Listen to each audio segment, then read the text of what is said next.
Saint نے 2/3 اکثریت سے 27ویں آئینی ترمیم منظور کر لی ہے۔ 27ویں آئینی ترمیم کے حق میں 64 ووٹ آئے جبکہ مخالفت میں کوئی ووٹ نہیں آیا۔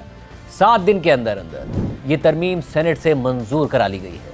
7 دن پہلے یعنی 3 نومبر کو پاکستان پیپلز پارٹی کے چیئرمین بلاول بھٹو زرداری نے ایکس پر پوسٹ کے ذریعے 27ویں آئینی ترمیم کا قوم کو بتایا۔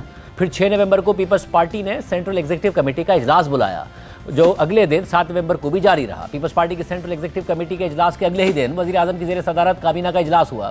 وزیر اعظم آذربائیجان کے دورے پر تھے، انہوں نے وہیں سے ویڈیو لنک کے ذریعے اجلاس کی صدارت کی اور پھر وفاقی کابینہ نے 27ویں آئینی ترمیم کے مسودے کی منظوری دے دی۔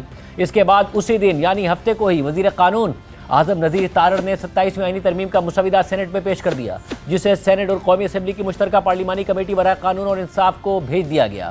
ہفتے اور اتوار کو اس پارلیمانی کمیٹی کے اجلاس ہوئے اور 2 دن ہی کی مشاورت کے بعد کمیٹی نے رپورٹ تیار کر لی۔ اپوزیشن نے اس اجلاس کا بائیکاٹ کیا۔ تحریک انصاف، جمعیت علماء اسلام، پشتونخوا ملی عوامی پارٹی اور مجلس وحدت مسلمین اجلاس میں شریک نہیں ہوئے اور پھر آج سینٹ کے اجلاس میں پیپلز پارٹی کے سینیٹر فاروق ایچ نائک نے کمیٹی کی رپورٹ پیش کی، جس کے بعد وزیر قانون اعظم نذیر تارڑ نے 27ویں آئینی ترمیم بل سینٹ میں پیش کر دیا، جس کی مرحلہ وار منظوری ہوئی۔ اس دوران اپوزیشن احتجاج کرتی رہی اور جب ووٹنگ ہوئی تو اپوزیشن نے اس کا بائیکاٹ کر دیا۔ اپوزیشن کے 2 سینیٹرز نے ترمیم کے حق میں ووٹ دے دیا۔ تحریک انصاف کے سینیٹر سیف اللہ ابڑو اور جمعیت علماء اسلام کے سینیٹر احمد خان نے 27ویں آئینی ترمیم کے حق میں ووٹ دیا اور یوں 27ویں آئینی ترمیم 64 ووٹس کے ساتھ منظور کر لی گئی ہے، جس کے تحت وفاقی آئینی عدالت قائم کی جائے گی، جس کی پہلی تشکیل وزیر اعظم کے مشورے پر صدر مملکت کریں گے۔ ہائی کورٹ ججز کے ٹرانسفر کا اختیار جوڈیشل کمیشن کو دے دیا جائے گا اور انکار کرنے والے جج کا کیس سپریم جوڈیشل کونسل کے پاس چلا جائے گا۔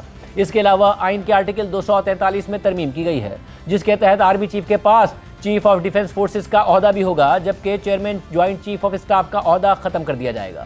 فیلڈ مارشل کا عہدہ تاحیات ہوگا، وہ بطور آرمی چیف ریٹائر ہو کر بھی ساری زندگی وردی میں رہیں گے، انہیں صرف پارلیمنٹ کے ذریعے ہی ہٹایا جا سکے گا اور انہیں صدر مملکت کی طرح استثناء حاصل ہوگا۔ اپوزیشن 27ویں آئینی ترمیم کی مخالفت کر رہی ہے، اسے آئین کی روح کے منافی قرار دے رہی ہے۔ آج اپوزیشن نے سینٹ اور قومی اسمبلی میں احتجاج بھی کیا۔